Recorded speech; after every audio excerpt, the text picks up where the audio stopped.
मैं physical property, मेरी आवाज़ आ रही है सबको? हेलो, बोलना पड़ेगा।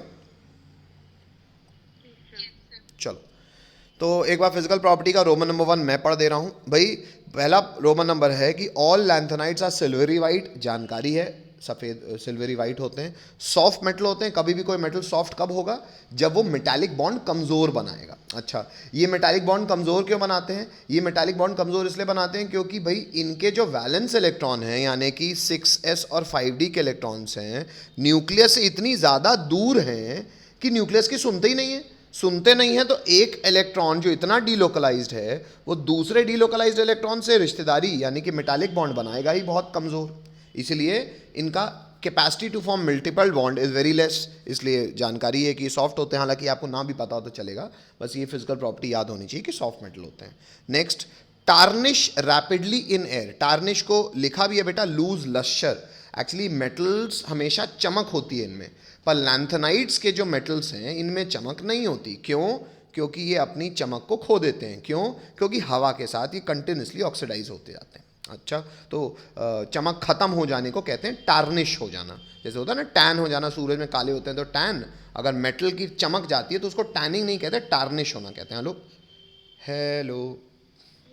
Next, comma, have metallic structure.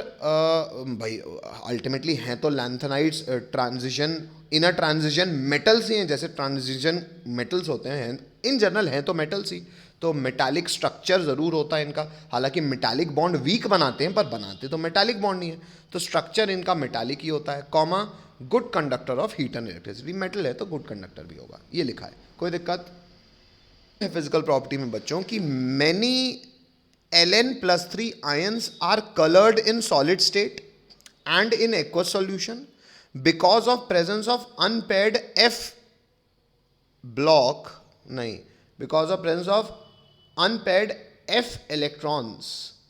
F block क्या होता है? हाँ, अरे F सबशेल में इलेक्ट्रॉन्स होंगे अनपेड, उन अनपेड इलेक्ट्रॉन्स के कारण ये कलर दिखाएगा। ये तो शायद आपको डी ब्लॉक से पता है, कोई दिक्कत यहां तक की? Hello. And are generally paramagnetic in nature. अरे यार, अनपेड इलेक्ट्रॉन होंगे तो पैरामैग्नेटिक होगा, कोई दिक्कत? हटा दूं? कोई लिखना चाह रहा है कुछ? नेक्स्ट, पॉइंट क्रमांक फिजिकल प्रॉपर्टी में रोमन नंबर 3 लिखेंगे। रोमन नंबर 3 है La+, मतलब अब मैं लैंथेनाइड्स की बात नहीं कर रहा हूं, मैं प्रिसाइज हो रहा हूं। किसके लिए प्रिसाइज हो रहा हूं? La के लिए। Now what is La? Lanthanum. Hello hello. अच्छा, अब बेटा La अगर +3 के स्टेट में होगा, मतलब लैंथेनम +3 के स्टेट में होगा, तो 6s के 2 चले गए, 5d का 1 चला गया, इसका 4f में क्या बचा? 0। Hello, comma, Ce+4, Ce is cerium. Cerium का अटोमिक नंबर होता है 58 लैंथेनम के जस्ट बाद, तो वो क्या हो जाएगा? 6s2 5d1 और 4f1। लिखूं कि समझ में आ रहा है? 6s2 5d1 और 4f1। अगर ये +4 के स्टेट का है तो इसका भी f क्या है? 0। एंड सबसे आखिरी वाला बेटा Lu। Lu का नाम होता है बच्चों, एक काम करो, यहाँ पे नाम भी लिख लो आप, क्योंकि शायद नाम के साथ आप लोग कंफर्टेबल नहीं हो ना। Ce का नाम क्या होता है? आप लोग लिख भी लीजिए अपनी कॉपी में। Ce, मैं नीचे से अलग लिख देता हूँ। Ce का नाम क्या होता है? सीरियम। La का नाम क्या होता है? लिख लो, लैंथेनम। और एक आपका क्या लिखा है मैंने? Lu। Lu का नाम क्या होता है बच्चों? Lu का नाम होता है ल्यूटीयम। हेलो, लिख लो नाम कोने में, बुक मार्क में कहीं भी। अच्छा, तो Lu जो है बेटा, ये लैंथेनाइड सीरीज का सबसे आखिरी है। सबसे आखिरी है मतलब बेटा, सबसे आखिरी मतलब सर 6s2 5d1 और 4f 14 के 14 भरे होंगे। तो अगर इसका +3 आयन है तो 6s के 2 और 5d का 1 निकल गया, मतलब 4f क्या है? 14। हेलो, हाँ, इसमें लिखेंगे आर डायमैग्नेटिक। क्यों? अरे यार, या तो बिल्कुल नहीं है या सारे के सारे पेयर्ड हैं, वो वाली कंडीशन बता दी मैंने। Hello hello. तो ये डायमैग्नेटिक होंगे भी क्योंकि अंदर के तो सब भरे हैं, वो फुली फिल्ड होंगे, तो they are diamagnetic and do not show any colour. मतलब सारे लैंथेनाइड्स और उनके आयंस कलर्ड होते हैं क्योंकि पैरामैग्नेटिक होते हैं। ये कुछ आयंस मैंने आपको लिखवा दिए जो डायमैग्नेटिक हैं, और डायमैग्नेटिक है तो अनपेयर्ड पे इलेक्ट्रॉन नहीं होगा, अनपेयर्ड इलेक्ट्रॉन नहीं होगा तो एक्साइटेशन नहीं होगा, एक्साइटेशन नहीं होगा तो कलर नहीं दिखाएंगे। हेलो, दिक्कत बोलो बच्चों। सर जी सर पर आपने इससे पहले एग्जाम्पल में लिखवाया था जो एक्सपेक्टेड और एक्चुअल में। सर पर तो ये तो एक्चुअल में आ रहा था। नहीं समझ पाया मैं, ये एक्चुअल अपन ने एलयू को कहीं लिखा है क्या? नहीं सर, पर सीरियम तो लिखा है। हाँ तो सीरियम देखो, सीरियम का कौन सा स्टेट लिखा है बेटा अपन ने?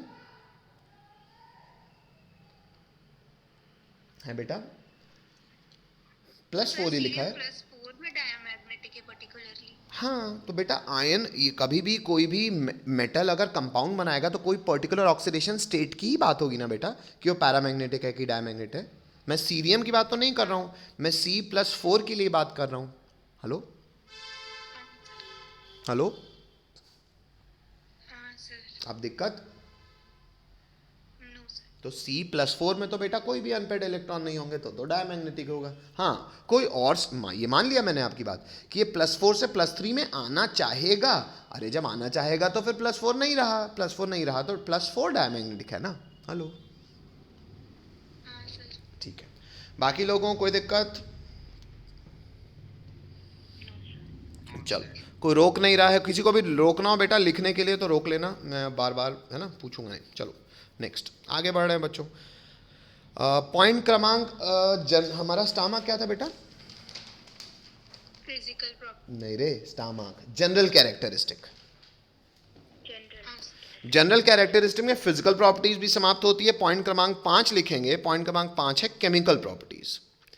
केमिकल प्रॉपर्टीज में बच्चों पहला पॉइंट लिखेंगे रोमन नंबर 1। रोमन नंबर मैं आपके लिए पढ़ रहा हूँ। रोमन नंबर 1 है केमिकल प्रॉपर्टी में, जनरली IE3 यानी कि थर्ड आयनाइजेशन एंथैल्पी, मतलब तीसरे इलेक्ट्रॉन निकालने में लगने वाली energy for Ln is quite लो। क्यों?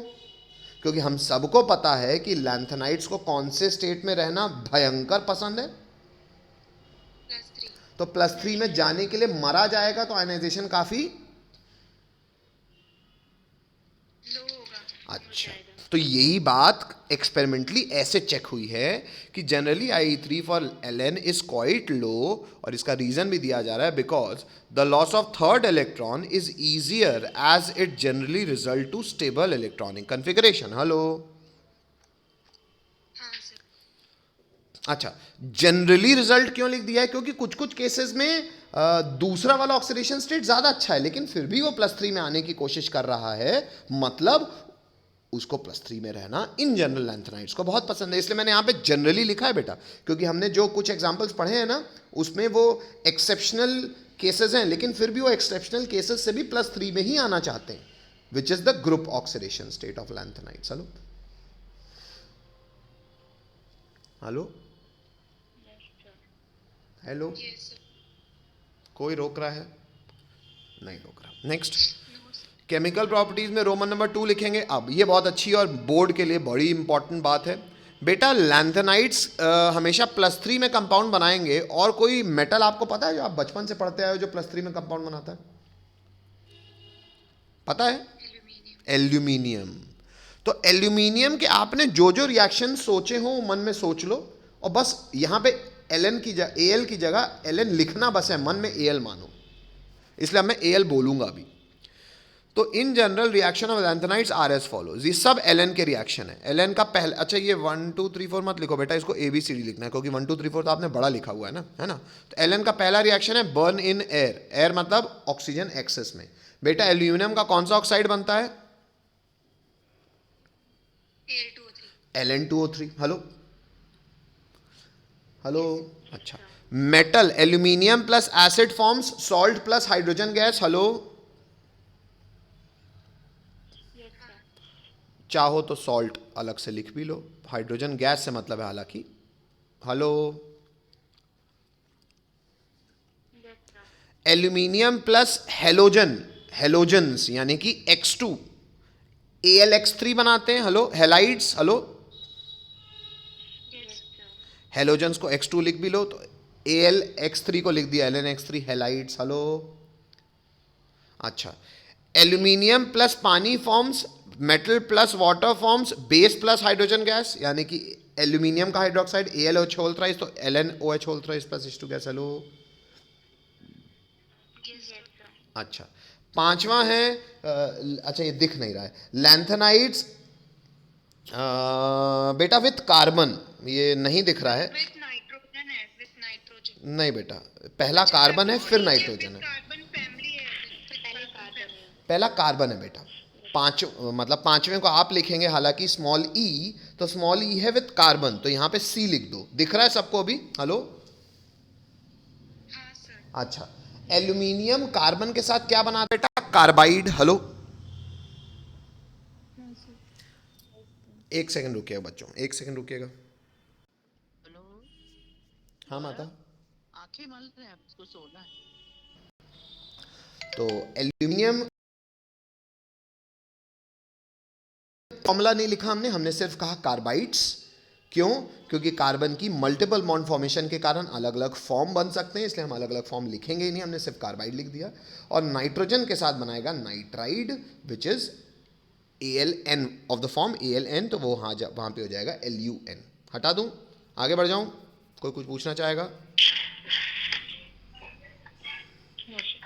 नहीं। नेक्स्ट, यूजेस ऑफ लैंथेनाइड को कोई पॉइंट नहीं दिया है तो हम दे देंगे। बच्चों अभी अपन ने कहाँ तक लिखा है? पॉइंट क्रमांक 5 लिखा है, पॉइंट क्रमांक 6 लिखेंगे बोर्ड के। हाँ बेटा, सर मैंने ऐसे को 5 के अंदर जो 2 पॉइंट अभी तक लिखे मैंने उसमें 3 डाल दिया। तो बेटा सुधार दे, पेन आप ही की बुक है, कॉपी मतलब कि किसी और की? आपकी है ना, तो सुधार दो। नहीं सुधारना तो इच्छा बेटा, भाई जो है भाई डले रहने दो, आगे बढ़ो। Yes sir. चलो, तो हाँ, पॉइंट क्रमांक 6 लिखेंगे बच्चों, लिखेंगे यूजेस ऑफ लैंथेनाइड्स। इसमें पहला रोमन नंबर 1 लिखेंगे, they are used in production of all steels for plates and pipes, मतलब ऑल टाइप्स ऑफ स्टील, ज़्यादा अच्छी इंग्लिश होगी कि ये हर प्रकार के स्टील बनाने के काम आते हैं। एक्चुअली हर प्रकार के अर्थ ये होता है बेटा कि कायदे से तलवार का में जो लगता है वो भी स्टील होता है, ब्लेड जो आप होती है वो भी स्टील होती है, आपके घर की कई बार जो दरवाजे, अगर आप महंगे घर में रहते हो तो आपके दरवाजे भी स्टील के होते हैं, चमचे भी स्टील की होती हैं। तो एक्चुअली अलग अलग ग्रेड ऑफ स्टील होता है, जैसे चमचों केस में तो आपको सुना ही होगा आपने, स्टेनलेस स्टील, है ना। तो ऐसे बहुत कुछ, बहुत टाइप्स ऑफ स्टील होते हैं, शायद मेटलर्जी जब हम पढ़ेंगे तो कुछ कुछ प्रकार देखेंगे भी। तो खैर, यूजेस ऑफ लैंथेनाइड में पहला है कि ये बहुत सारे all types of steel for plates and pipes के लिए इसका इस्तेमाल होता है, लैंथेनाइड्स का स्टील बनाने में।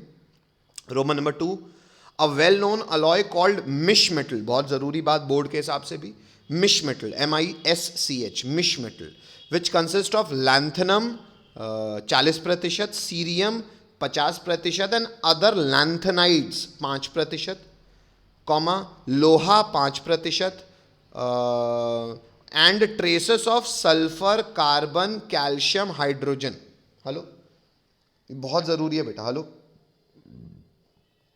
Hello, yes sir. दिख रहा है सबको? सर एक मिनट लिखना है, मुझे समझ में नहीं आ रहा। यस सर, मुझे भी लिखना है।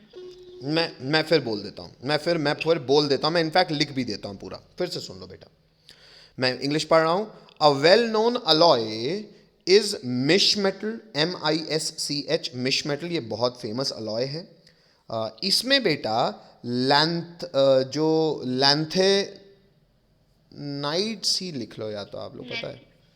एक काम करो बेटा, ये बहुत एक्स्ट्रा डिटेलिंग है, मैं आपको सरल डिटेलिंग लिखाता हूँ, पता है, आप वो सरल डिटेलिंग लिख लो। देखो लिखो बेटा, उसमें लैंथेनाइड्स होते हैं लगभग 94 से 95%, ये आपको ज़्यादा आसान लगेगा, काहे हम प्रिसाइज हो रहे हैं, वो काट दो बेटा प्रतिशत। लैंथेनाइड्स में हम क्यों स्पेसिफिक हों, इसी तैसी कर, इतनी डिटेल थोड़ी चाहिए अपने को। लैंथेनाइड्स होते हैं 94 से 95%, लोहा होता है 5%,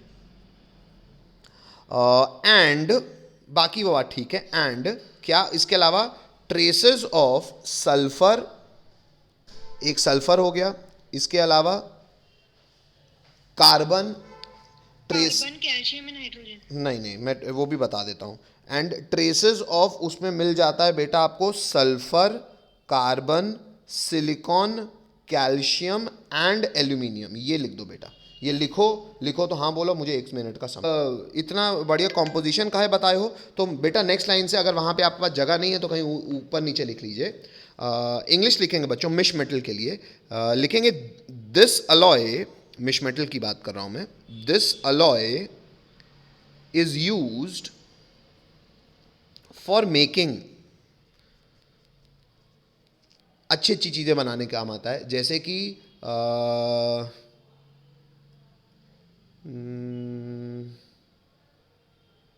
बुलेट शेल्स। वो जो अगर आपने कभी भी काउंटर स्ट्राइक खेला हो, एंड बता रहा हूँ, and flints, FLINTS, flints for lighter. Flints for lighter मतलब जब भी आपने कभी अगर गैस जलाया होगा तो जो ठिश ठिश करते हो तो चिंगारी निकलती है ना। अरे ठिश ठिश बटन दबाते हो तो चिंगारी निकलती है ना। ये सिगरेट पीने वाले लाइटर को वैसे खट्ट करते हो तो वो आग निकलती है ना। तो आग इज बिकॉज ऑफ अ चिंगारी। वो चिंगारी आपको दिखती भी है, लाइटर में भी दिखती है।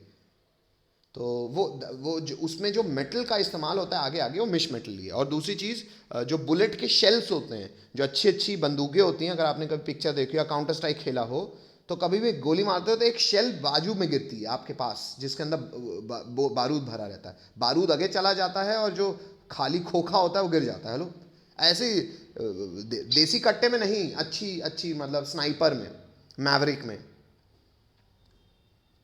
हेलो, और एक वो वाली कौन सी होती है, बुलपप, हाँ, जो 5वें नंबर में मिलती है कंडीशन 0 में। ये तुम लोग काउंटर स्ट्राइक आप में से कौन कौन खेला है? कॉलेज जाके खेलना, नहीं खेले तो अच्छा गेम होता है। ठीक है, नेक्स्ट हटा दूँ?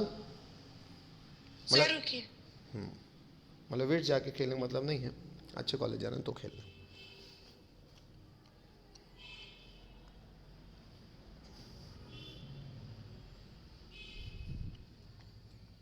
मतलब जो मेरे बच्चे हैं जो भी भले 2 साल से घर ही में हैं, लेकिन वो भी कम से कम जो जो अच्छे कॉलेज पहुंच गए उनका भी काउंटर स्ट्राइक भले सतना बैठे हैं, लेकिन फिर भी ऑनलाइन तो खेल ही सकते हैं। वैसे भी सच्चाई ये है कि आदमी कॉलेज अगर जाता है तो एडमिशन वो हॉस्टल में ही लेता है। कॉलेज तो अच्छे कॉलेज जाते ही कम है। अच्छे कॉलेज पहुँच गए मतलब कॉलेज जाने की ज़रूरत है नहीं। जो एक आध प्रोफेसर की क्लास लगती दिन भर में, वो 2 क्लास जाओ, बाकी बढ़िया मस्ती करो, है ना।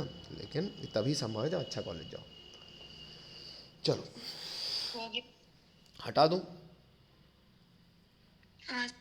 चलो भैया नेक्स्ट आगे बढ़ता हूँ। बस बेटा अब मैं एक काम करता हूँ, दूसरी मीटिंग आईडी भेजता हूँ, फिर उसमें काम करते हैं अपन। फिर से आओ।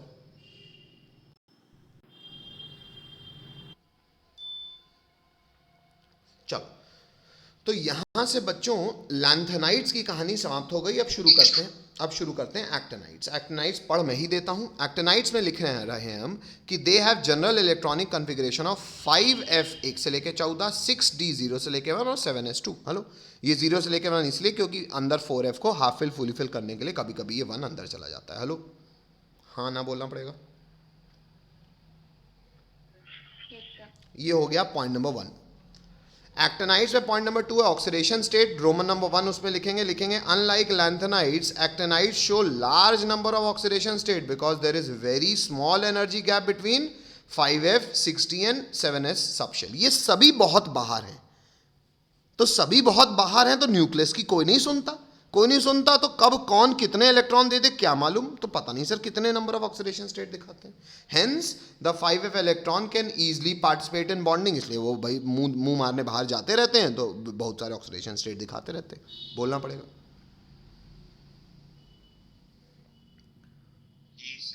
इसमें रोमन नंबर 1 लिखने की जरूरत नहीं क्योंकि और कोई पॉइंटर नहीं है। पॉइंट क्रमांक 3 है the atomic and ionic radii gradually decrease on moving along the period. Sir कोई टेंशन नहीं है, क्यों? Along the period size decrease होना चाहिए, हो भी रहा है, वाह वाह खुश हो जाओ। And it can be referred as actinide contraction. भाई अलॉन्ग द पीरियड डिक्रीज तो होता है, लेकिन इनमें भी एफ भरने के कारण अगर हम डाउन द ग्रुप डी की बात करें तो 5D और 6D का भी साइज है डाउन द ग्रुप, लेकिन डाउन द ग्रुप साइज बढ़ना चाहिए, पर बढ़ता क्यों नहीं है? क्योंकि actinide contraction. What is actinide contraction? Sir F में इलेक्ट्रॉन की फिलिंग होती है जिसकी शील्डिंग बहुत कमज़ोर होती है, लेकिन प्रोटॉन्स तो बढ़ते ही हैं, तो न्यूक्लियर चार्ज मजबूत हो जाता है। तो इसलिए भले एक्टिनाइड्स के इलेक्ट्रॉन 7th शेल में है, लेकिन न्यूक्लियर चार्ज इतना मजबूत होता है कि लगभग खींच के ले आता है। कितना खींच के ले आता है कि लगभग 5D 6D का साइज बराबर रहता है। लो यस सर। बोलना पड़ेगा। नेक्स्ट। सर हाँ जी दीदी। सर आपकी आवाज़ सिर्फ मेरे को कट रही है कि सबको कट रही है? अभी पूछ लेता हूँ बेटा। भैया मेरी आवाज़ सबको कट रही है कि सिर्फ अनमोल को कट रही है? क्या बेटा सबको कट रही है? नहीं भैया सबको नहीं कट रही है अनमोल। तो बेटा आप एक बार रीजॉइन कर लो, हाँ सर। है ना। मैं तब तक इंग्लिश पढ़ देता हूँ, रिकॉर्डिंग तो है ही। चलो the atomic and ionic radii एक बार फिर से पढ़ दे रहा हूँ।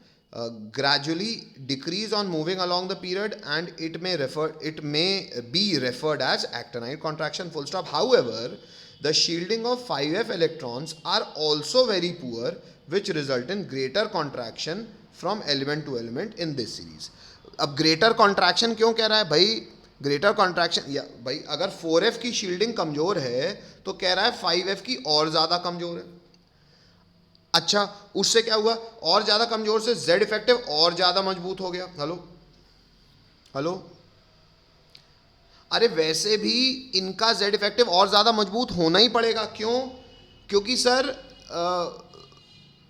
जो 5D सीरीज के होंगे, मतलब जो लैंथेनाइड के बाद भरे होंगे, उनके केस में न्यूक्लियस को कौन से इलेक्ट्रॉन को खींच के लाना था? 6th पीरियड के इलेक्ट्रॉन को।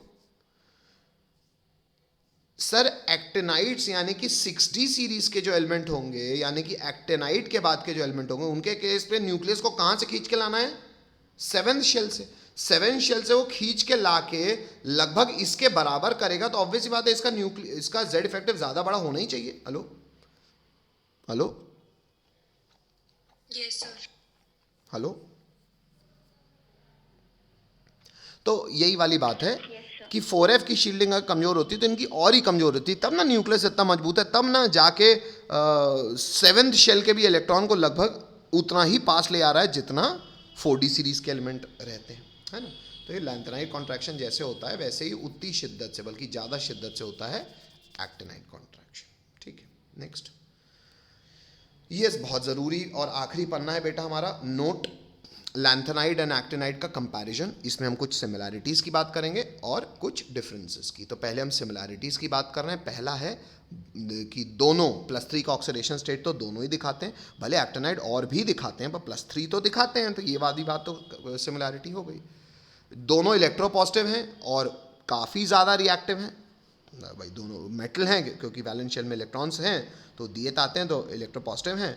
और बहुत ज़्यादा रिएक्टिव है क्योंकि बाहरी वाले तो मरे जा रहे हैं देने के लिए। लैंथेनाइड +3 होना चाह रहा है, +3 तो ये +3 के अलावा और बहुत कुछ होना चाह रहा है, पर +3 तो होना चाह ही रहा है, तो रिएक्टिव तो है ही। Both show magnetic and spectral property. Magnetic property मतलब बेटा अनपेड इलेक्ट्रॉन होने के कारण पैरामैग्नेटिक होंगे, तो लगभग ये सारे में ऑलमोस्ट सब पैरामैग्नेटिक भी होते हैं, तो मैग्नेटिक बिहेवियर दिखाते हैं। और स्पेक्ट्रल प्रॉपर्टी मतलब अनपेड इलेक्ट्रॉन की वजह से कलर भी दिखाते हैं। कलर एक्चुअली स्पेक्ट्रल वो वहाँ से उठ के आया, स्पेक्ट्रल प्रॉपर्टी। Hello hello. दोनों के केस में लैंथेनाइड और एक्टिनाइड कॉन्ट्रैक्शन भी होता है, ये भी बात वैलिड है, दोनों के केस में कॉमन है, कोई दिक्कत। नेक्स्ट डिफरेंसेस की बात कर रहे हैं लैंथेनाइड्स की और एक्टिनाइड्स की। रोमन नंबर 1 लैंथेनाइड में बिसाइड +3 दे शो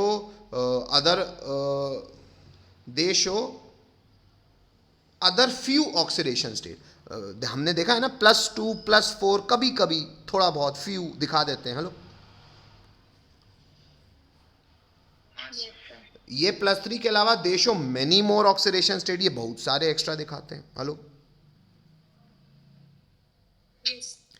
रोमन नंबर 2 में लिखा है their compounds are less basic, और यहां लिखा है their compounds are more basic. क्यों? क्योंकि इन जनरल मैं कहता हूं अगर चलो +3 के कंपेयर करो तो लैंथेनाइड का हाइड्रोक्साइड ये एक्टिनाइड्स का हाइड्रोक्साइड, किसका ज़्यादा बेसिक होगा? Sir down the group basic nature बढ़ता है, माना लैंथेनाइड एक्टिनाइड का साइज लगभग बराबर है, लेकिन फिर भी थोड़ा बहुत तो ये बड़ा ही है। हेलो सर, आप ग्राफ भी देख सकते हो। हेलो, हाँ सर। तो ज़्यादा बड़ा होगा तो ज़्यादा बेसिक होगा, वैसी बात है भाई।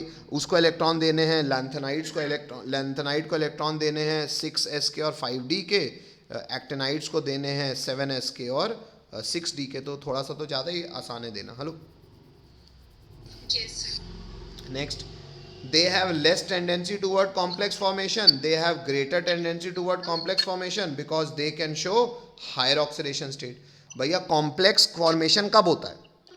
हाँ बेटा, कोई रोक रहा है मेरे को। जी दीदी। सर एक डाउट था जी दीदी। सर, आपने सेकंड वन के पॉइंट में बोला lanthanides are more less basic. Actinides के कंपैरिजन में बेटा। हाँ सर, लेकिन एक्टिनोइड्स का देखा जाए तो न्यूक्लियर चार्ज तो ज्यादा स्ट्रांग होगा ना। बेटा वो साइज के लिए बात कर रहा हूँ ना, बेसिक उनके कंपाउंड्स होंगे कि वो खुद? सर उनके कंपाउंड्स पे ही, क्योंकि उनका न्यूक्लियर चार्ज 7 नहीं बेटा, एक बार फिर से मैं बोल दूँ, देख बेटा, सर फजान रूल लग जाएगा डायरेक्ट। फजांस रूल लग जाएगा तो क्या हो जाएगा? हाँ, सर जितना छोटा कैटायन का साइज, Ln+3 का साइज छोटा, Ac+3 का साइज उससे बड़ा, तो साइज छोटा तो कोवेलेंट कैरेक्टर ज़्यादा, कोवेलेंट कैरेक्टर ज़्यादा तो बेसिक नेचर कम। ठीक कह रही है वैसे अनमोल। क्या नाम है? खुशबू, अब राइट है?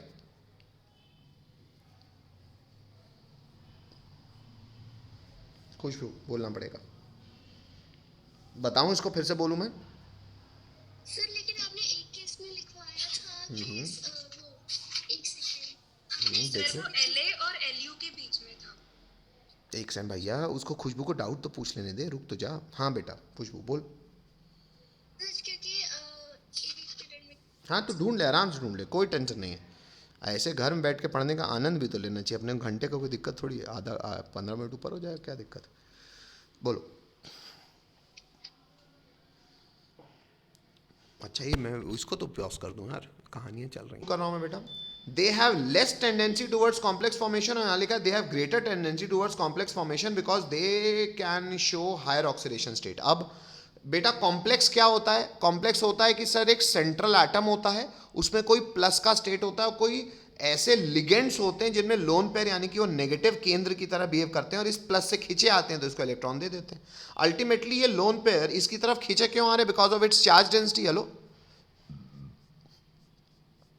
Hello, yes charge density primarily depends upon charge. Hello hello, अरे हेलो, दो चार हाँ चाहिए। Charge density, yes sir. अच्छा तो जो ज्यादा प्लस होगा, ऐसे लिगेंड्स लोन पेयर कोऑर्डिनेट करने की इच्छा ज्यादा रखेंगे, ज्यादा प्लस ऑक्सीडेशन स्टेट कौन अक्वायर कर सकता है? एक्टिनाइड्स। क्यों? क्योंकि लैंथेनाइड्स तो +3 में काम इनका खत्म हो जाता है। हेलो हाँ सर। बोलना पड़ेगा सबको। Yes sir. Next, Roman number 4, most of their ions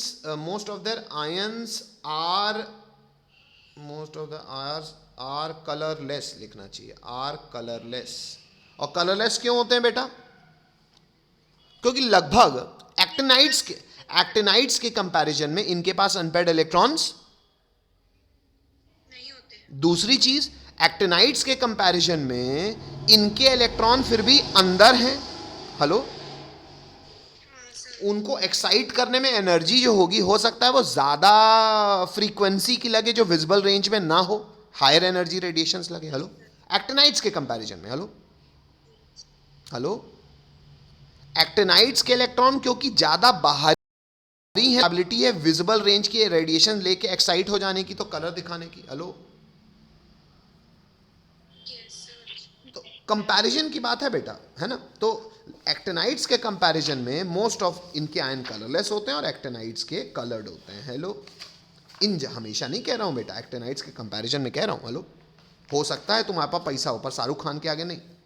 मेरी बात समझ रहे हो ना? कंपैरिजन की बात है। Hello yes sir. Hello yes sir. Next आगे, roman number 5, promethium except promethium they are non radioactive. ये थोड़ा सा इंग्लिश सुधार लेना बेटा। प्रोमीथियम, मैं एक बार इसका स्पेलिंग चेक कर लूँ बेटा। प्रोमीथियम का सिंबल होता है बेटा, सिंबल भी लिख लो, इसका सिंबल होता है पीएम।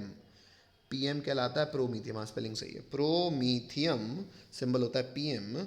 एक्सेप्ट प्रोमीथियम, ये सगले क्या हैं? Non radio active. और एक्टिनाइड्स तो जनरली क्या होते हैं? सारे के सारे रेडियो एक्टिव। जनरली लगाने की भी जरूरत नहीं है। Hello hello